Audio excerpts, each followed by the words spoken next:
Hello बच्चों। अब जैसे इस क्वेश्चन में दिया हुआ है कि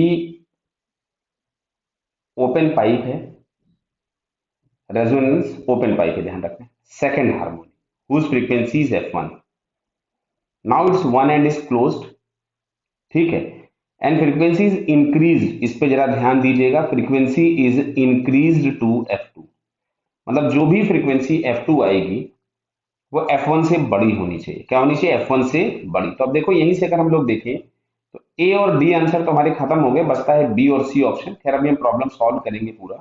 और लिखा हुआ है resonance again occurs in nth harmonic.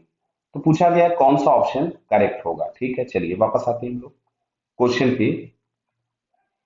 आपको दिया गया है सेकंड हार्मोनिक है ओपन ऑर्गन पाइप का। तो मैं सेकंड हार्मोनिक का सबसे पहले ओपन ऑर्गन पाइप का केस बनाता हूँ। सेकंड हार्मोनिक मतलब जो दूसरा वाला मोड बनेगा वो है। क्लियर? यहाँ पे इस तरीके से कुछ ये वाइब्रेट करता हुआ दिखेगा। क्लियर? तो यहां से अगर हम लोग देखेंगे तो it is lambda is equals to L, और लैम्डा की जगह हम लोग यहां से लिख सकते थे v by F is equals to L. So F is equals to v by L and this one is F1। This is F1, ये लिखा हुआ है देखिए आपको। ओपन ऑर्गन पाइप के केस में, जो ओपन पाइप के केस में फ्रीक्वेंसी थी वो F1। अब अच्छा आते हैं हम क्लोज्ड ऑर्गन पाइप के केस में। तो अच्छा, क्लोज्ड ऑर्गन पाइप के केस में जो भी आप लोगों के पास लेंथ मिलेगी वो odd multiple of lambda by 4 होगा। मतलब जो लेंथ n मिलेगा it is n into lambda by 4, जहां पे n आपके पास ऑड नंबर्स होंगे, ऑड नंबर्स। अब देखो यहाँ पे देखोगे भी तो 3 और 5 दिए ऑड नंबर, तो ऑड नंबर आने भी थे हम लोगों के पास। क्लियर है? चलिए, तो अब अगर हम लोग यहां से लिखते हैं l